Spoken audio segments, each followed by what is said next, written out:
Soalan kedua, sekiranya rumah yang diduduki sekarang di bawah tanggungan isteri dan pinjaman perumahan yang dibuat atas nama isteri, adakah suami tidak perlu menanggung sebahagian pinjaman tersebut sedangkan menyediakan tempat tinggal adalah wajib atas suami? Setiap bulan suami memberi duit cukup-cukup untuk perbelanjaan dapur sahaja, tetapi isteri tidak diberi duit belanja sepanjang perkahwinannya kerana isteri bekerja. Sekiranya isteri minta duit, akan timbul pergaduhan antara suami isteri. Keadaan ini menyebabkan isteri rasa tak redha kerana suami tidak memberi nafkah kepada isteri, duit belanja dan juga keperluan yang lain seperti pakaian. Apakah isteri berdosa? Panjang soalan ni. Soalan ketiga, adakah berdosa sekiranya saya meminta dilepaskan dari suami disebabkan saya kecewa dengannya sepanjang hampir 8 tahun berkahwin? Hanya tahun pertama suami saya bekerja. Selebihnya 7 tahun saya sahaja bekerja dan menanggung segala makan minum dan perbelanjaan harian keluarga. Suami saya mula berhenti bekerja disebabkan tidak selesa dengan pekerjaannya, dan secara kebetulan saya bersalin secara pembedahan dan menyebabkan suami perlu menjaga saya. Semenjak hari itu suami lebih suka mengurus rumah, tidak berusaha mencari kerja. Kini saya mempunyai 4 orang anak.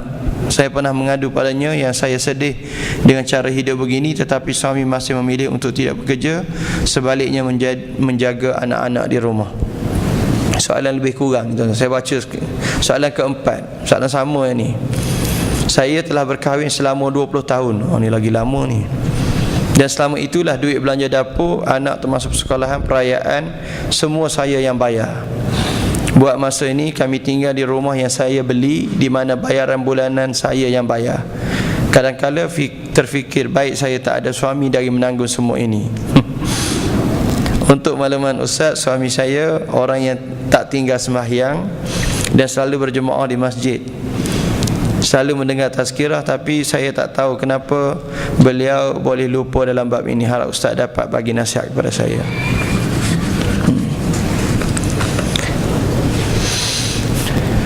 Saya ingat Masjid As-Sabiri ini kena buat satu program keluarga mukmin, Baitul Mukmin dipanggil, keluarga mukmin. Saya selalu berceramah, tajuknya ialah bersekitar dalam hubungan suami isteri. Saya ingat dulu waktu saya nak habis belajar, saya bagi tahu pada guru saya, waktu tu tahun 3 pengajian. Saya bagi tahu pada tok guru saya kata, "Guru, apa pandangan guru kalau sekarang ni saya kahwin?" Waktu tu belajar di Jordan. Orang Jordan ni tuan-tuan cantik-cantik, jadi tak tahan kita. Nak hafal Quran pun ingat dia, nak hafal hadis pun teringat dia. Ni ramai pula minat pergi sana ni. Orang Syam ni cantik ni zaman Rasulullah dulu lagi. Waktu Nabi SAW belum dilahirkan, bapa baginda SAW bernama Abdullah. Bapa Nabi nama Abdullah ibn Syaibah ataupun bin Abdul Muttalib.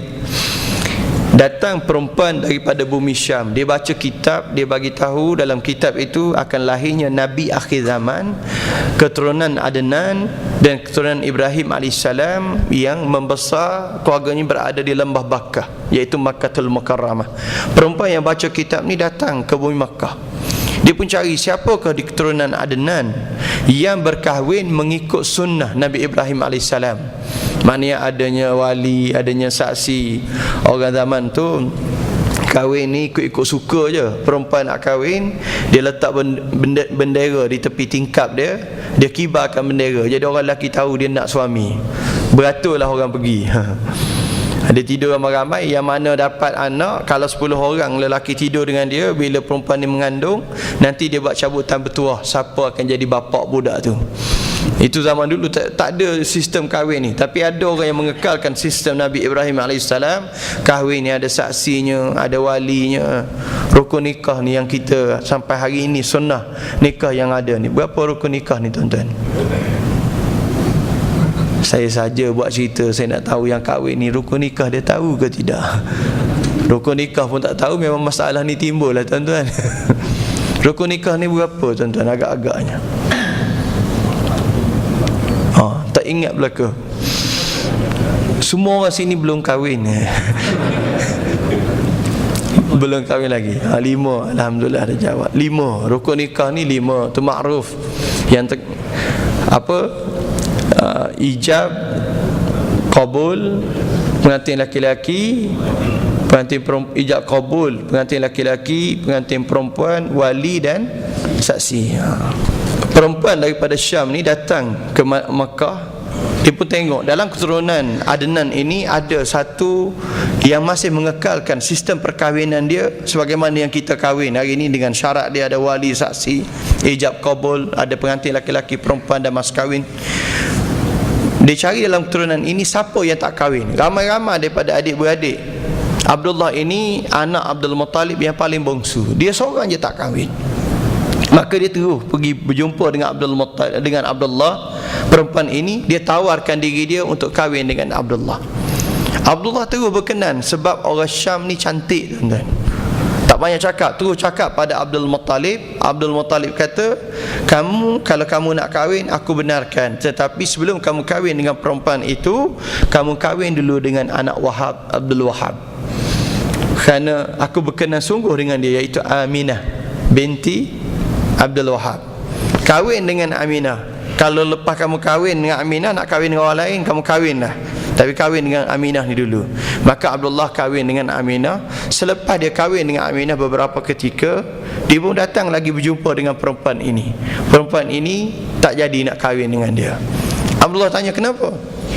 Kata perempuan ini, waktu aku mula-mula jumpa kamu dulu, mata kamu bercahaya, ada kilauan, sesuatu yang bercahaya dalam mata kamu. Hari ini cahaya itu telah hilang, kata perempuan itu. Cahaya itu telah hilang, dan cahaya itu telah berpindah ke dalam mata isteri kamu.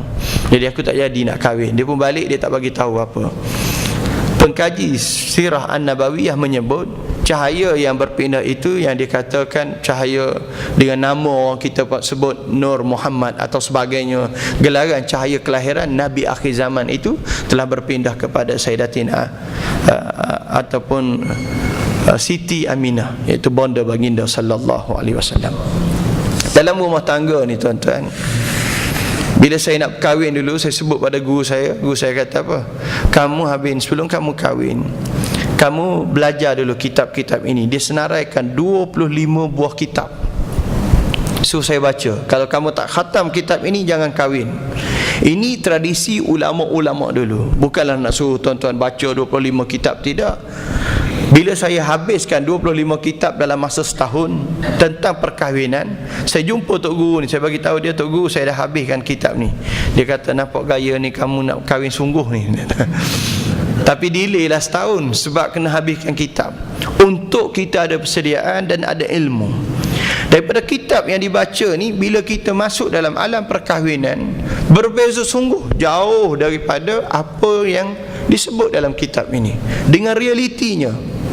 Saya pun duk tanya kawan-kawan ramai yang berkahwin pun, apa yang ditulis pengalaman alim ulama ini dan atau cara dalam perkahwinan ini tidak sama dalam kehidupan sebenar. Kita akan duduk dalam situasi yang banyak, dan situasi inilah yang menimbulkan banyak permasalahan dalam masyarakat kita.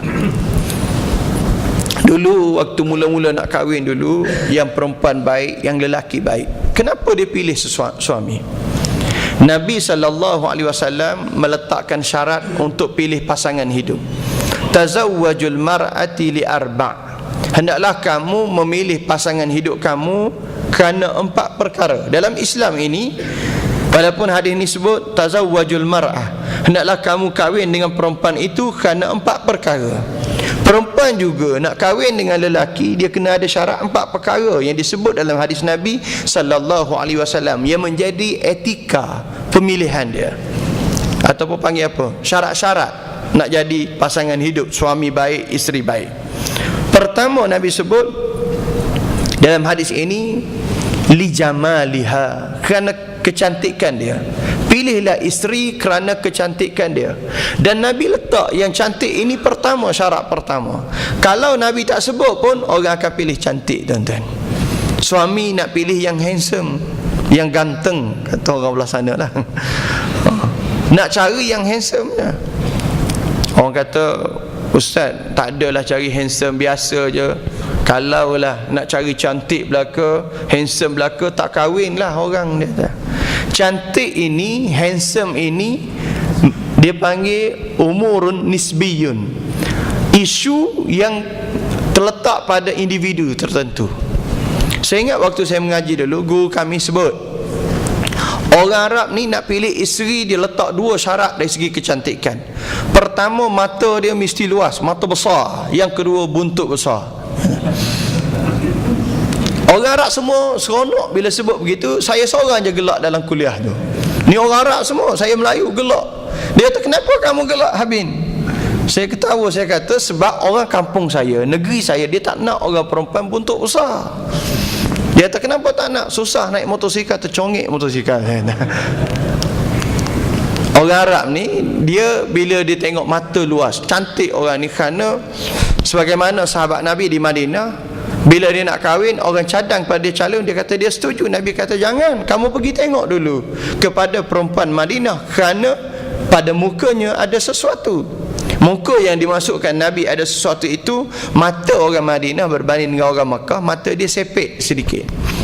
Ada orang tak nak mata sepet. Jadi nanti bila kahwin, dah setuju kahwin, tengok isteri macam tu, tak kena. Dia kena jamal liha ini supaya qurratu a'yunin, dia tenang jiwa kita. Balik rumah tengok muka isteri, tenang kita. Sebab isteri kena pada jiwa kita. Jangan pula muka isteri kita tengok serabut. Kita pergi masjid lega, jumpa kawan-kawan lega, balik rumah serabut kita. Ini masalah. Sepatutnya kita ada masalah dekat luar, balik rumah isteri buka pintu, tengok muka isteri terus, alhamdulillah, lega hidup kita. Baiti jannati, rumahku syurgaku. Ini tidak rumahku nerakaku. Lepas tu isteri pula perangai, Masya Allah, ada buat tajuk TV, bini-biniku gangster. Tu nah, itu cerita lain, tuan-tuan. Bahagian kecantikan dipilih. Lelaki pilih isteri cantik, isteri juga pilih suami yang qurratu a'yunin, yang tenang. Bila dia tengok pada suami, sejuk hati dia, dia rasa nyaman, dia rasa hidup dia ini terlindung, dia rasa bahawa dengan suami tadi, suami dia balik, kepulangan suami dinanti-nantikan. Ini jamal, cantik. Bukan nak suruh cantik semua, cantik mengikut kiraan kita, nisbi. Kata alim ulama dalam satu syair, ma min saqitin illa walahu laqitin. Dalam bab pasangan ni jangan bimbang. Setiap yang jatuh itu ada orang yang, setiap benda yang jatuh ada orang yang kutip. Maknanya kalau kita tak berkenan dengan orang tu, orang lain berkenan dengan dia. Jangan bimbang. Saya pernah tengok kawan saya, dia pelik. Dia kata, saya kata, saya kalau pilih isteri, saya nak muka yang ceria. Kawan saya ni pula, dia kata, saya tak nak muka ceria, saya nak muka sedih. Tengok dia sedih je. Dia gembira tengok isteri dia sedih. Dia sayang, lagi sayang tengok perempuan muka sedih. Kita nak ceria lah, balik-balik rumah, dia buka pintu ceria, tengok muka sedih ni, masalah apa ni? Kita bimbang ada sesuatu. Orang mengikut masing-masing lah. Kawan saya pula, dia tak nak kahwin dengan orang kulit putih, kulit cerah. Waktu di Jordan, saya ada kawan daripada Uganda, nama dia Saleh Edi Amin, anak Edi Amin dulu, yang kata tu dia dapat suaka politik dekat Saudi. Dia mengaji sekali dengan saya.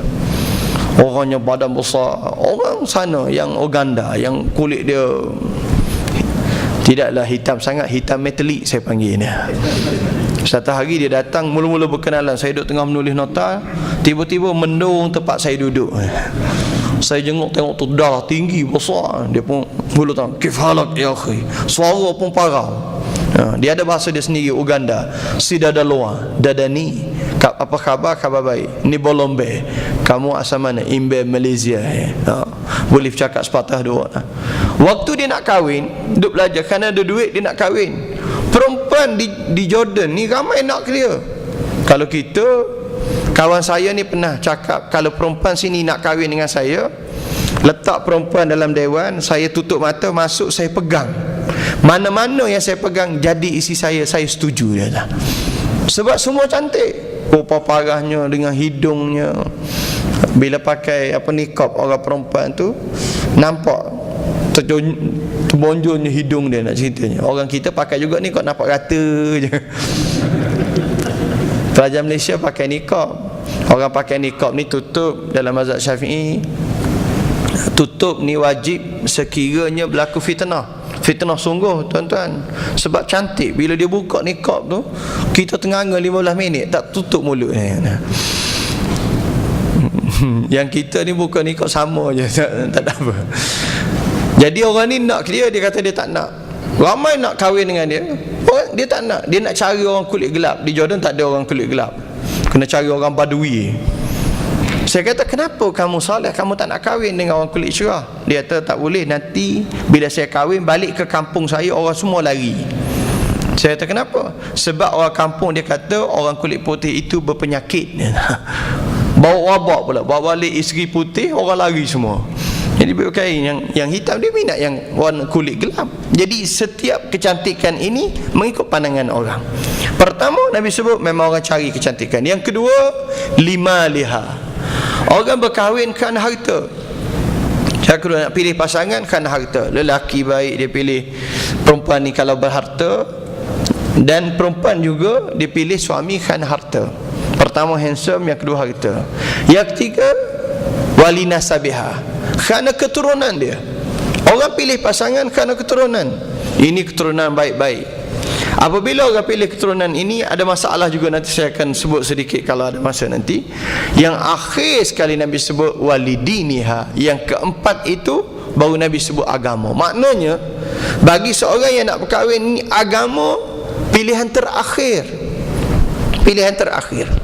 Betul tak tuan-tuan? Kita hari ni pun tanya, walaupun kita ni ahli masjid, Korea, elu, tapi kita tak nak pilih yang beragama. Bila datang je naik, sebagaimana Abdullah Mubarak yang bekerja dengan seorang qadhi qudah. Dia seorang yang baik, seorang yang bertakwa, kerja dengan qadhi. Qadhi ni ada anak perempuan seorang, dia ni khadam kepada qadhi ni, kerja jaga ladang qadhi. Satu hari ladang limau. Qadhi ni kata, aku nak musafir, bulan depan aku balik, limau ini akan masak, kamu jaga dia elok-elok. Selepas dia pergi musafir, dia balik, dia pergi ke kebun dia, dia panggil Mubarak. Hai Mubarak, pergi ambil buah limau yang manis, aku nak makan. Dia pun pergi ambil, bagi pada tuan dia. Tuan dia pun buka, qadhi ni buka makan masam. Qadhi ni kata, aku cakap kan nak buah limau yang manis. Dia pun pergi ambil sekali lagi, ambil, bagi pula, buka masam. Kamu ni tak pandai ke jaga kebun ni? Kamu tak boleh beza ke yang manis dengan yang tak manis? Katanya Mubarak, Tuan pesan saya suruh jaga kebun, Tuan tak pesan saya sambil jaga sambil makan.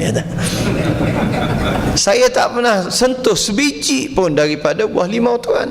Kerana itu saya tidak tahu manakah yang manis dan manakah yang masam. Terkejut Mubarak. Apa nama qadhi ini? Tengok pada Mubarak, orang yang alim, yang baik, yang wara, yang bekerja dengan dia. Dia pun tanya nasihat. Aku ada seorang anak perempuan. Anak perempuan dia cantik, ramai orang minta. Kepada siapakah aku ingin kahwinkan? Ni Mubarak ambil peluang ni. Daripada makan buah limau tu, lebih baik jadi menantu tokek limau dah. Dia kata dulunya zaman Rasulullah SAW, orang berkahwin kerana iman dia. Orang pilih menantu kerana keimanan dia. Selepas itu kerana takwa dia. Selepas itu kerana akhlak dia. Selepas itu kerana ilmunya. Dan di zaman ini katanya Mubarak, orang kahwinkan anak kerana pangkat, kedudukan dan hartanya. Kamu pilihlah mana satu nak ambil jadi menantu. Maka qadhi tadi tengok tak ada pilihan lain, kahwinkan anak dia dengan Mubarak. Dapat anak lelaki, ulama yang masyhur yang bernama Abdullah ibn Mubarak.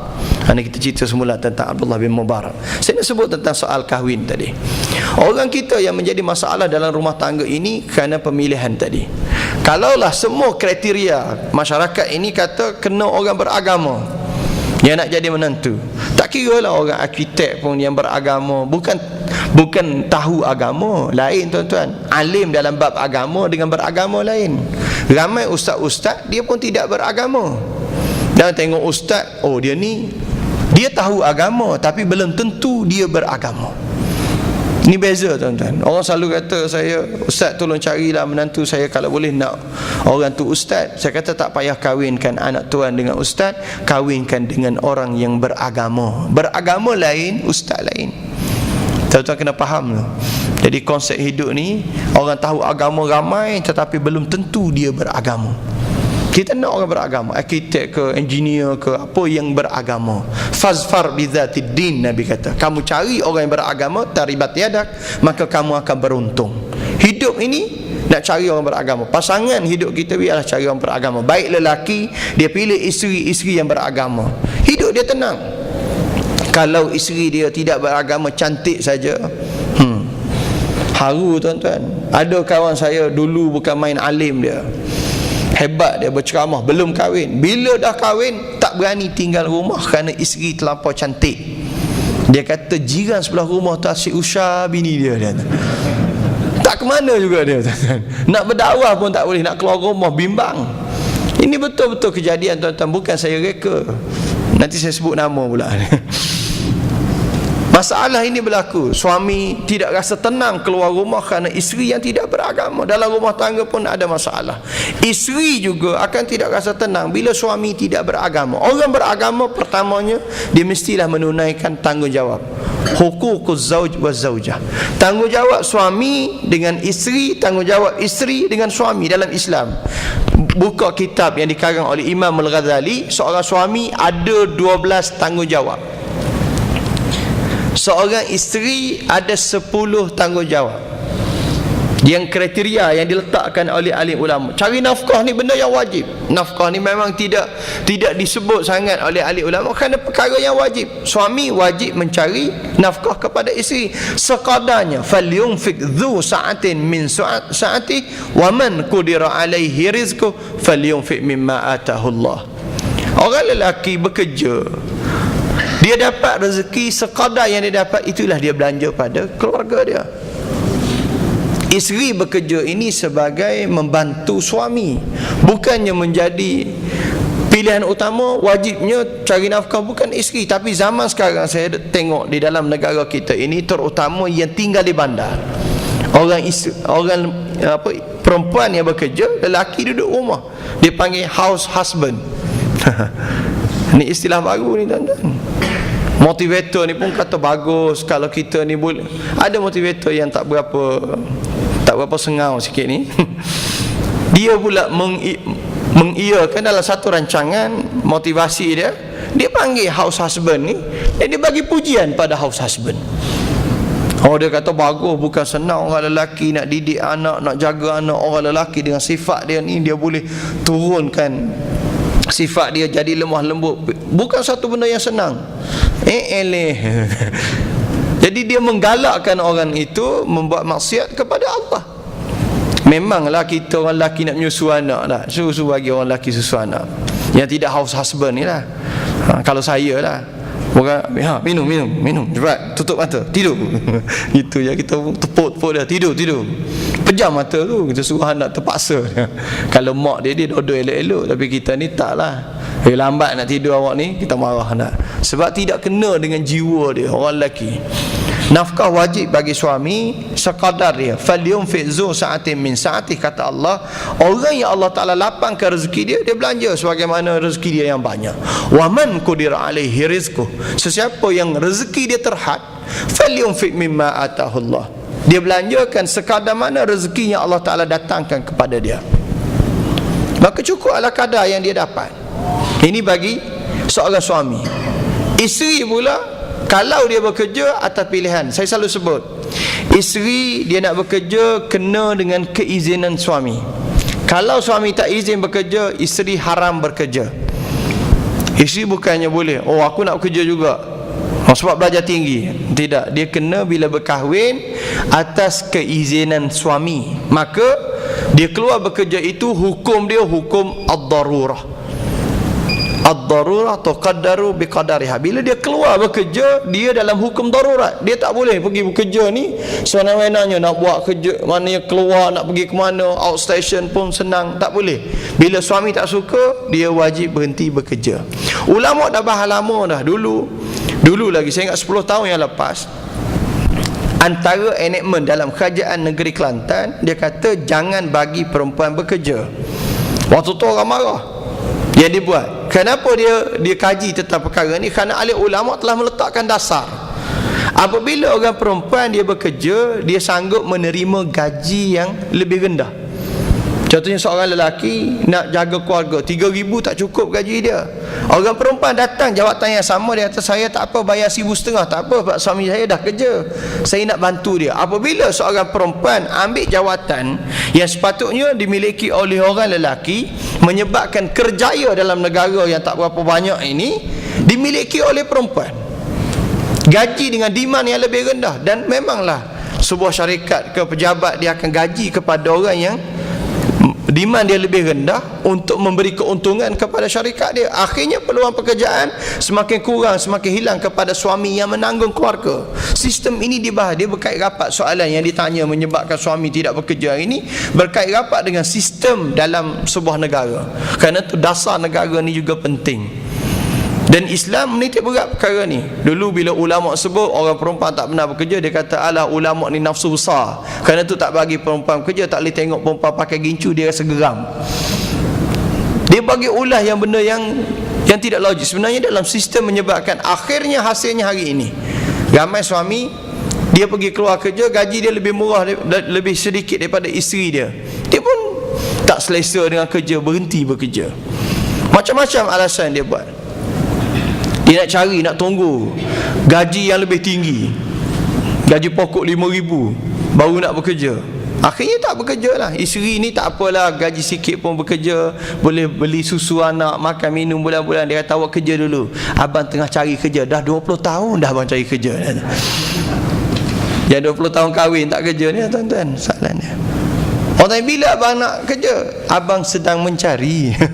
Daripada mula kahwin sampai hari ini. Ini isunya bila orang ni, pertama asas agama dia kuat, yang kedua kerana masalah dasar yang berada dalam negara ini. Jadi tuan-tuan, saya nasihatkan kepada isteri yang bertanya soalan ini, pertamanya sedekah yang paling baik. Saya nak sebut yang bahagian yang baik pula.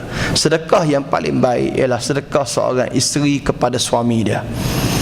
Jadi bila dia bekerja, kalau dia bekerja dengan lillahi ta'ala, memikirkan keluarga dia, dan waktu itu dia membantu suami dia yang masih mencari kerja. Saya tidak menggalakkan, bukan nak suruh galakkan lelaki ni tidak bekerja. Dia ni dayus, ad-dayus la yadkhulul jannah. Orang lelaki yang tidak bertanggungjawab ini dikategorikan sebagai dayus. Dan Nabi SAW menyebut ad-dayus la yadkhulul jannah, lelaki yang dayus tidak akan masuk syurga. Tapi perempuan-perempuan yang bertanya, ibu-ibu yang bertanya ni, saya nak tenangkan jiwa dia. Iza salatil mar'ati khamsaha wa samat syahraha wa hafizat farjaha wa ata'at zawjaha dakhalat jannata rabbaha min ayyi babin sya'a. Nabi SAW menyebut, sekiranya seorang perempuan dia salat 5 waktu, sunat dia tak buat, Nabi sebut 5 waktu saja, tak perlu lagi rawatib, qabliyah, ba'diyah tak perlu buat, sunat-sunat lain tak perlu buat, sunat malam tak perlu buat, 5 waktu saja. Wa samat syahraha, dan dia puasa sebulan Ramadan. Sunat tak perlu Syawal ke, Muharram ke, wukuf ke, hari wukuf, tak perlu buat apa-apa sunat Isnin Khamis, tak perlu buat. Dia puasa sebulan saja. Wa hafizat farjaha, dijaga kehormatan diri dia. Untuk suami dia saja, dengan orang lain jaga kehormatan diri, kemaluan dia dijaga. Wa ata'at zaujaha, dan dia taat pada suami dia. Tidak kiralah suami dia ni jahat ke, zalim ke, fasik ke, dia tetap taat selagi mana suami dia tidak menyuruh ke arah maksiat. Taat pada suami yang tidak suruh pada maksiat. Kalau dia suruh pada maksiat, tak perlu, tak wajib taat. Dia buat 4 perkara ini, Nabi SAW bagi jaminan, dakhalat jannata rabbaha, dia akan masuk syurga Tuhan dia, min ayyi babin sya'a, daripada mana pintu yang dia kehendaki. Idza mata imra'atin, dalam hadis yang lain, sekiranya mati seorang perempuan, wa zawjuha radin anha, dan suami dia redha dengan dia. Tak redha lagi ke suami kalau isteri menanggung semua keluarga, mestilah redha dia. Dakhalat jannata rabbaha min ayyi babin sya'a, dia akan masuk syurga Tuhan dia di mana-mana pintu yang dia kehendaki. Jadi begitu besar fadilat orang perempuan yang jaga kesabaran. Kalau akak ni dia boleh bersabar dan boleh bertahan dalam pada yang sama, kalau suami itu yang terlibat, yang dengar, yang kena dengan saudara-saudara mara kita, kita nasihatkan dia supaya dia ambil tanggungjawab keluarga. Tempoh perempuan ini membantu suami dia ini, Allah Ta'ala akan tulis bagi dia satu pahala yang besar. Mudah-mudahan dia digantikan syurga oleh Allah Subhanahu Wa Ta'ala. Tak elok meruntuhkan masjid yang dah ada. Kalau boleh berbincang, repair ni kena ada dalam rumah tangga ni. Apa masalah kena berbincang. Masalah rumah tangga berbincang, bukannya masalah sikit terus pergi pejabat qadi, masalah sikit pergi pejabat qadi, memang rumah tangga tidak akan tenang. Jadi dia kena bincang, panggil dulu, bincang suami isteri. Tak boleh panggil orang-orang yang boleh suluh, keluarga-keluarga yang suami malu ke, orang-orang tertentu yang komuniti yang boleh menegur, dan seterusnya. Kita boleh peringkat suluh, bawa kepada pejabat agama dan sebagainya. Ini boleh diselesaikan. Saya nampak rumah tangga ni boleh diselesaikan dengan perbincangan. Dalam kitab alim ulama cadang, seorang suami buat silap ataupun nak jaga hati isteri. Isteri ni macam-macam tak puas hati dengan suami. Apa suami perlu buat? Ulama tulis dalam kitab. Kalau tuan-tuan ada masalah dengan isteri, Ustaz, saya ni, isteri saya ni, Masya Allah, adalah sedikit saya buat perangai dulu. Ni biasa orang tanya soalan.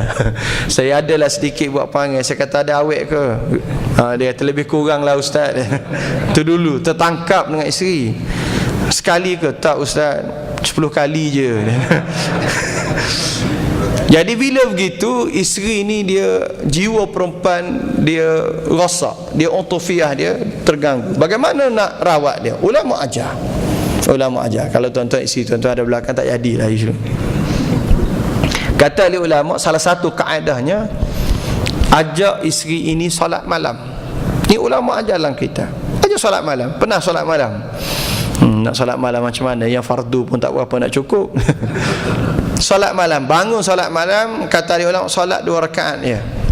Lepas solat 2 rakaat, biar isteri solat, kejut dia solat sekarang kita. Yang abang nak ajak solat malam, kejut dia.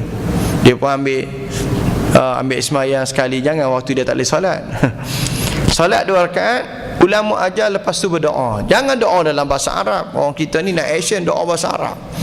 Bukan isteri dia tak faham, yang tukang doa tu pun tak faham juga. Baca doa dalam bahasa yang isteri kita faham. Ahli ulama ajar. Dulu kita Arab dia ada tulis. Kalau kita bahasa Melayu lebih kurang tuan-tuan, ya Allah ya Tuhanku, aku bersyukur kehadratmu ya Allah, kerana telah mengurniakan aku pasangan hidup yang memahami jiwa aku. Qurratu a'yunin, yang tenang mata aku memandang. Ya Allah ya Tuhanku, aku tidak ada lagi hajat untuk ni kata bohong ni. Jangan buat sampai ayat isteri kita tertangkap. Tak ada lagi niat lain ya Allah untuk aku kecuali isteri ni. Isteri kata bohong, baru ni ada awet. Cakap bahasa yang syahdu, dan isteri tu dia akan lembut jiwa dia. Cuba-cuba tuan-tuan buat lah. Yang kedua, alim ulama sebut, kita jarang muhasabah sama-sama sendiri. Kita buat apa dia panggil bahasanya, check and balance. Kita kata yang kita dah kahwin 10 tahun, sepanjang kahwin dengan abang ni, apa yang awak tak berkenan, dia tak suka, kita bagi dia satu kertas kosong banyak, writing pad yang besar, awak tulis. Tapi suami kena prepare lah, dia akan tulis macam surat khabar tuan-tuan. Banyaknya masalah selama 10 tahun. Abang ada satu, awak ada satu, awak tulis. Abang bagi masa berapa hari awak nak? 3 hari. Awak ambil masa 3 hari, awak tulis. Abang akan tulis selama 3 hari ini apa yang abang tak berkenan dengan awak. Satu hari, satu pagi kita akan berjumpa, kita akan bentangkan. Bila jumpa jangan kita bentang dulu. Ni kita nak cakap dulu, bagi isteri tu bentang. Dia ceritalah abang ni begini. Kita sabar je, urut dah ada. Jangan cakap sepatah pun, dengar apa yang dia cakap. Sebab jarang kita bagi peluang untuk isteri bercakap. Dia tulis lah, habis berapa 30 muka surat ke. Dia tulis. Kita tulis juga, jangan kita tak tulis, tapi tulis satu perkataan saja. Saya bagi tulis, saya terima awak seadanya. Setiap muka surat tu awak tu, suami tulis begitu, dia bagi dekat isteri dia, awak baca sendiri. Dia akan malu dengan komen dia yang begitu panjang pada suami dia, sedangkan suami dia begitu pemaaf menerima dia. Ni ahli ulama tulis, pengalaman ulama tuan-tuan. Kita tak pernah buat, kita tak pandai, romantiknya tidak ada. Nabi SAW romantik sampai usia akhir usia baginda SAW. Nabi sakit pun duduk di atas dada Aisyah usap ambil air kerana telapa panas, hummas syadid. Nabi panas ni, letak air terus kering, maka Aisyah ambil dia lap air kat muka dan dada baginda, dan Nabi SAW sedang bersandar di dada Aisyah, Sayyidatina Aisyah. Kita ada panggil panggilan manja Humaira. Nabi panggil pada Aisyah dengan panggilan Humaira, si merah jambu. Kita panggilan manja juga si krepot gitu. Ada dulu orang tu dia panggil suami dia Bang Roy. Saya kata suami akak nama apa? Ismail. Lepas tu kenapa panggil Bang Roy? Sebab perut dia boroi. Kalau Bang Roy lah, kalau jongang bangang dia panggil. Jadi dalam rumah tangga ni perkara-perkara begini perlu dititik berat. Dia kena ada, dia ada banyak yang isu yang kalau saya nak sebut daripada kitab-kitab yang mengarang, yang menyebut tentang bagaimana as-sulhu bainaz zaujain, nak perbetulkan balik antara suami isteri, dan suami kena tunaikan tanggungjawab yang sekadarnya termampu.